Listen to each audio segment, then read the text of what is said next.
Hello my friends, welcome from Eastern Europe. My name is Liusik and today we will watch something strange. America, what the hell happened with you? So today we will watch the video what called Things Americans Do What Confused the Rest of the World. And I am the rest of the world. So let's watch the video and understand what the shit happens in America. Let's go. If you're from America, you can write a comment about it. Is it true or false or what's the shit? And who am I to criticize? Okay? The United States of America is the land of the free, the home of the brave, and also the home to a lot of weird stuff that most other countries don't do. Okay. This former British colony has truly grown up to be its own quirky person. The following 10 things tend to confuse non-Americans, and you can find non-natives of the US of A discussing them all across the internet. Number 10. Tipping. Tipping like giving tips to waitresses.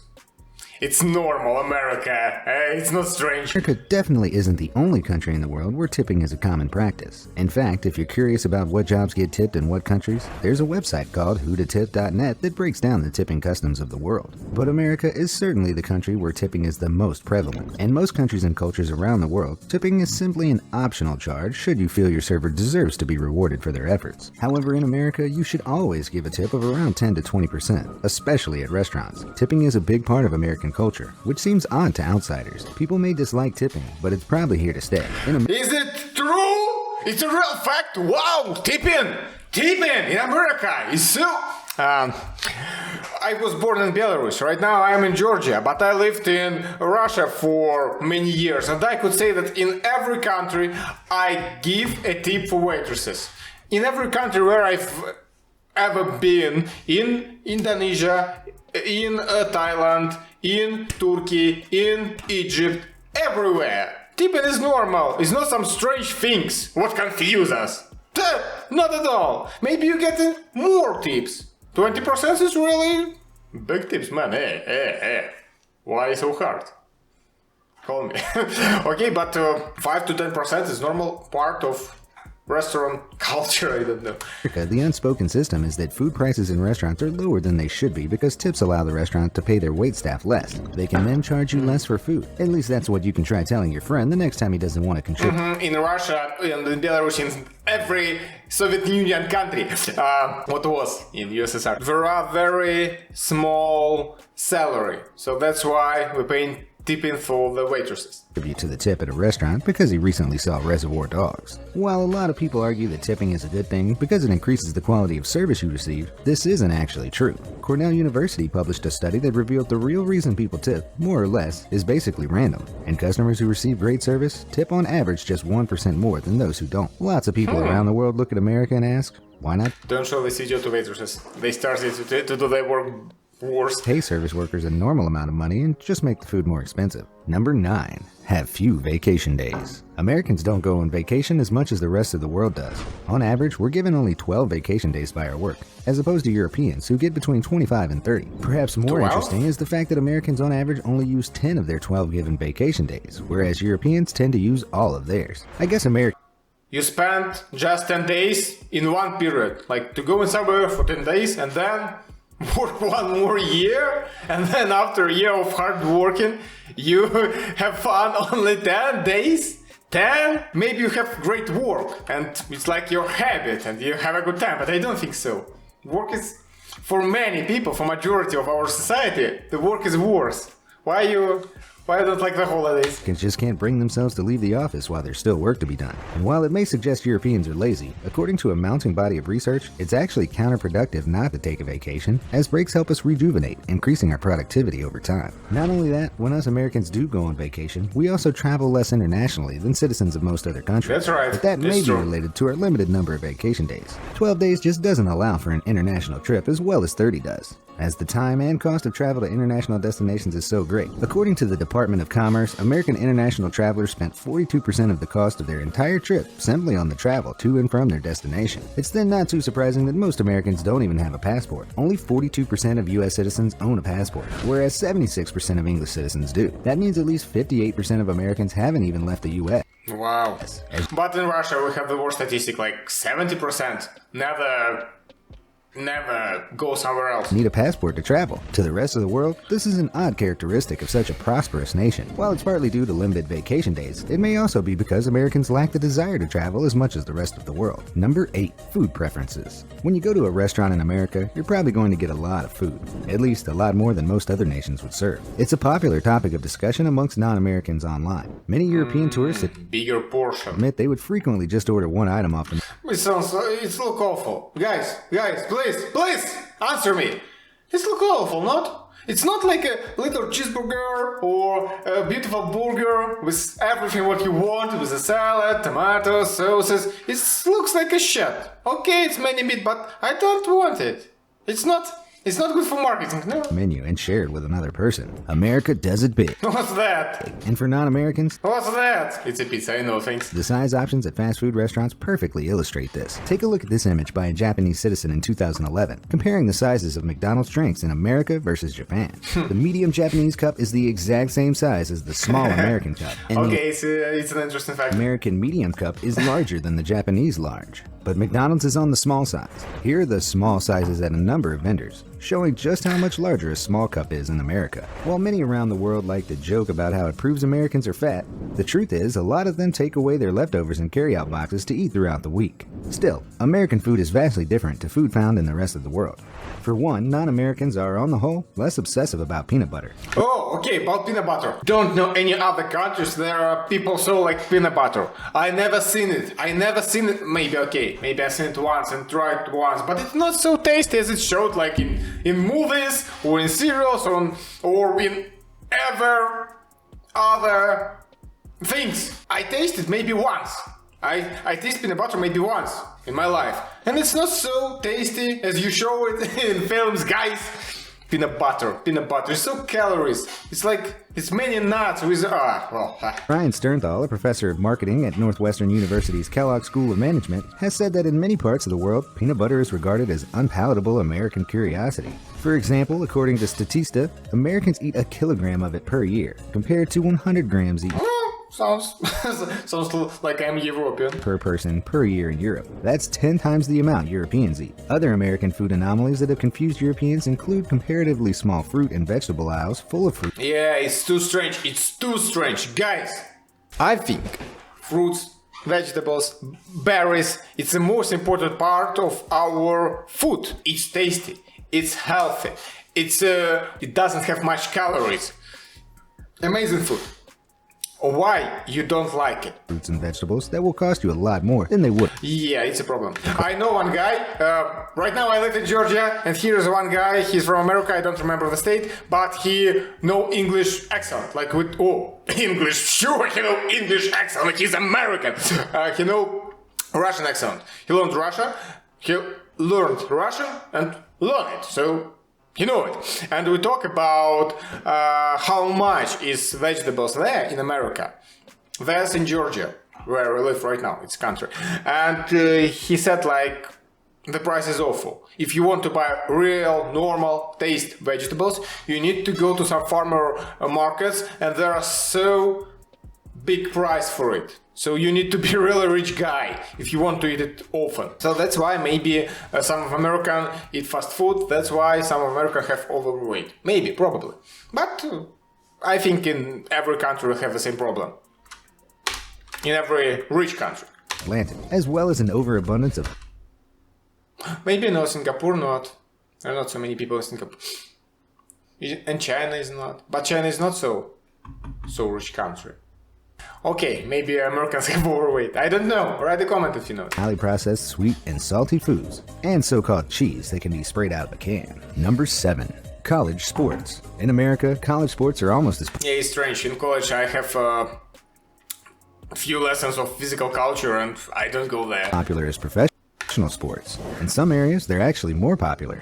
People will have barbecues outside of stadiums for hours before the games start, paint their faces, and hate on rival academic institutions. College athletics are No, taken it's just as normal. seriously. This part is normal. This part is normal. I could explain why. Because it's a game, it's a sport. Sports interesting. You could make a bet for it. You could have your special team, what you really love, so you can try to support them. So that's why it's some part of aggressive entertainment, but it exists. Why not? So the problem, one strange things that in school and in college you have some sports team, and it's real sport.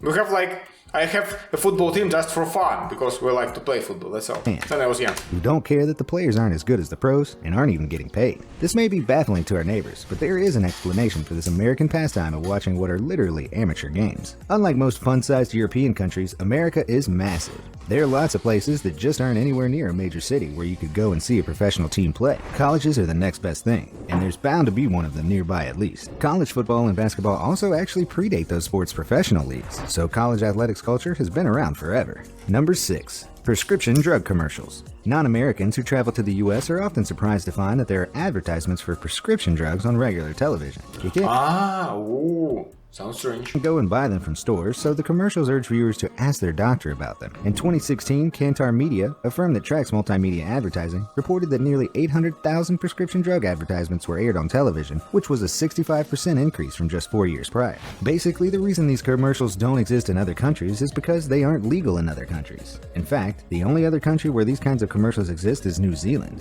The US pharmaceutical industry is huge. It generated $425 billion in 2015. How many zeros? I lose my mind. $500 billion. Wow, okay. If they're allowed to advertise, of course they're going to. And it works. Direct-to-consumer advertised drugs tend to sell better than drugs that aren't. But they're controversial, and it seems the reason America allows them comes down to our free speech protections under the First Amendment. Governments in most countries around... Okay, it's not so strange. We have different countries, different cultures, different laws. So that's why maybe for some reason in some countries it's banned. In America, not. Okay, no problem. Dangerous, and because you have a free market maybe, and many drug fabrics, drug companies trying to find new customers, that's why drug commercials is illegal. Okay, not so. It's not so. It's знаете, it's the Russian words, знаете. It's not like some confusing things. Just a different rule. Research suggests they're not wrong. Even the American Medical Association has called for a ban on them, as these advertisements have been proven by studies to broaden the scope of who gets treated with prescription drugs. They also lead to patients being influenced to take newer, less effective drugs that often cost more. For example, Vioxx, which was later withdrawn as it caused life-threatening side effects such as increasing the risk of heart attack and strokes. Number 5. Soccer. America, it's called football. of course, isn't the only country that plays soccer, but in other countries it's called football. We are one of the only countries that calls the game you play with your feet soccer, and the one you play with your hands football. Yep. Thanks a lot. Yeah, it's strange. It's really strange. Maybe you vice versa. When you play with foot, it's football. When you play with arms, maybe it's soccer. We stand with countries like Australia, Korea, South Africa, and Italy in not calling the sport football. Understandably, it confuses most of the world. Football, foot. They hear it, foot. The word foot means your leg. This one. Not exactly this one. Your legs. It's called like you play with the foot. Try to punish the ball. So, what is the throw the ball. Origin of this counterintuitive name? Soccer is an abbreviation of soccer because of soccer. I'm so sorry. I think this is the worst joke you ever had. Association, which came from association football, the official name for the game. The suffix was added as a common jocular slang term of the time. The reason the name is stuck is because American football developed in the mid-19th century, evolving from the British game of rugby. Back then, rugby was loosely known as football, but it was often called rugby to make the distinction. All these sports were about moving the ball. What you rule set have the same name? American sales tax on the internet? You can find non-Americans telling their tax. Foreign sports have the same names in the two countries. Number 4, not including sales tax. Yeah, it's ridiculous. Why you do so? There's a discussion of American sales tax on the internet. You can find non-Americans telling their tales of being shocked at the final price because they didn't realize that sales tax wasn't. How much? It's 30% of the previous price. What the hell? I think the tax, you're trying to buy a milk, what costs maybe $3, and the cashier, then you're trying to check out, said something like, you need to pay $3 and 15 cents more, or 20 cents more. It's 1/3 of the price. It's so It's too big. included. It's too In big. most countries, Why you pay it? you just need to steal the product. Just joking. the price tag on an item includes the part you have to pay to the government, so they can build roads and other things. But not here in the US. This is because sales 6%. 8.5%. 10%. Okay, maybe it's not so big. Oh, I see another 10%. Maybe it's not so big because in Russia, as I know, in every product there are include 30% of taxes. But it's included, you can see it. sales tax in America can vary by county, so something could cost a slightly different amount just a mile away. There are also very specific laws about what gets sales taxed. For instance, if you order coffee to go, there will not be sales tax in California. But if you sit down in the cafe and eat a donut, you will have to pay sales tax. Essentially, with all these rules, it becomes difficult to put things on a price tag. Number 3. Not using the metric system. Yeah, you're strange. America, you're strange. Okay, it's your rule, as I said before, no problem with it. Hey guys, just joking. In my video about joking, I try to make a joke for you. But it's strange, really. Meters, centimeters, and kilograms. It's much easier. Just try it. You get used to do it. It's really it's very convenient, yeah. The United States of America has no need for universally accepted and logical measurement systems What the fuck is a kilometer? Yeah, I know. because Thomas Jefferson said so. In 1790, when the metric system was being developed, he simply decided not to bring it to America. So it didn't happen. America, Liberia, and Myanmar are the only countries in the world that use the imperial system. Liberia uses the same units that America does, and Myanmar is a bit of a mess. They use a combination of their own totally What the hell? What's that? unique Burmese measuring Do you see it? units, American imperial units, and metric units. So they may have the distinction of being the only country with a bigger headache when it comes to this than America. But surely now that Thomas Jefferson is long dead, we could just switch over, right? Well, it isn't that simple. It would cost a lot of money to switch over the country's whole infrastructure. Maybe it's better to make it once and then don't have any problem with it for all your life. The life of the university. You have never ever have this problem again. Just change it. To the metric system, now that the US already uses their own unique imperial system. The closest the US has gotten is that today, in US schools, kids learn about both the imperial and metric systems. So most of us do have a basic understanding of how the metric system works, even if we never really use it. Even if you buy a measuring Because it's too easy to understand how it really works. You see this how it works. It just don't need any explanation. You see? Wow, the metric system. I know this is 1 centimeter, 2, 3, 5, 10, 20. tape in the US, it will have both imperial and metric units. Shit. You see this shit? What's this shit? It's on it. Throughout American history, there have been various attempts to reform the system and switch over, but none have succeeded. It would seem as though Thomas Jefferson's wish for an extra special system shall live on for the foreseeable future. It hasn't come without its consequences, though, as this confusion has led to enormous mistakes, like the Mars orbiter that was lost by NASA because of a metric system mix-up. Number 2. Month before the day. Yeah, it's strange, but not so hard. You know, before about the metric system, this is a problem, that was a problem. Here, like, okay, first month, then date, then years. With the years, no, we don't have any problem, because everybody took the years on the last part. So, just vice versa, date and month, no The problem. United States is the only country that, when writing out the date, puts the month before the day, and it seems to extremely aggravate the rest of the world. Most other countries write the day, then the month, then the year. The majority of countries and most of Europe and South America do it this way. It seems logical as the units of time are the Yeah, first date, then month, then years. Like, little part, bigger part, the biggest part. No. First of all, bigger part, then the days, like the last part, and then the biggest part. Oh, so obvious, so logical. in order from smallest to largest. Also seemingly logical is how the date is written. Yeah, it's logical too. First the biggest part, then the bigger, the part what little bit less, and then the lessest. It's called the lessest. I don't know. I'm not sure. Write the comment. in China and Japan, which is year, month, day, or largest to smallest. So why do we format time like this? Well, unfortunately, there's no widely accepted answer as to why this is the case. The month-day-year order was used in Britain in the 1800s, but why we chose to keep it when Britain ceased to do so is something of a historical mystery. The best guess is likely that the order reflects how Americans say dates verbally. An American would be more likely to say that it's January 1st more than they would be likely to say the 1st of January. Yeah, it sounds, right now it sounds more logical. Our notation then could simply be a way of writing out what would be the most conversational. Number 1.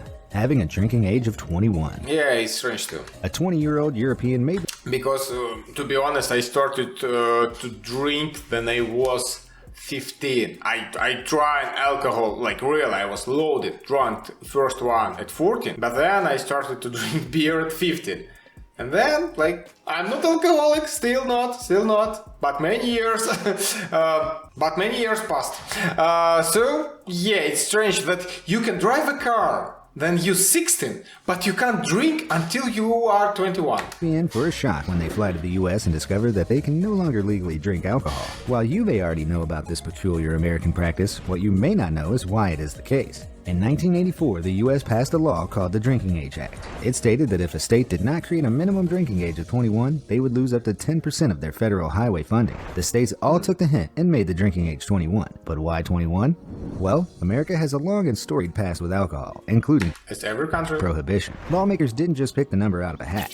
It dates back centuries to Old English common law, which states a person becomes a full adult aged 21, at which age a person could, among other things, have a minimum legal drinking age over. Still, as shown by this map, the U.S. is one of just person could, among other things, vote and become a knight. Still, as shown by this map, the U.S. is one of just a few developed countries to have Kazakhstan is having the same rules? Seriously? a minimum legal drinking age over 18. In fact, in some countries like Belgium and Germany, 16-year-olds are allowed to purchase alcohol. Alcoholic or not, if you order a drink in America, you're probably going to get it with a lot of ice. In most other countries, you just won't see the sheer quantity of ice that you'll get in your American beverage. Granted, you'll often get ice in your drinks in many European countries, but ice-cold beverages are the default option in America. Whereas Because it's cheaper. It starts to be cheaper. You don't need much liquid. You don't need to push much liquid in the glass. So you use ice. Ice is just water, so it's cheaper. That's why maybe. lots of people from other countries don't have the same preference, and drinks aren't always served with ice. This cultural difference is frequently debated online. Okay, that's all. Yep. It could be because in some countries you shouldn't drink the tap water, which is where that ice came from, and in others it just isn't common to automatically have ice with a meal at a restaurant. So that's all for today. Thank you for watching me, guys. Write a comment, subscribe on my YouTube channel. What do you think about it? What do you think about my pronunciation? I try to start in English. I try to know it better. So here's our video. Look here. Wow, something really cool. Wow. And see you later. Bye. My sunshine. Bye. And post ending. This is feature from my Russian channel. You're amazing. Have a nice day. Bye. Bye.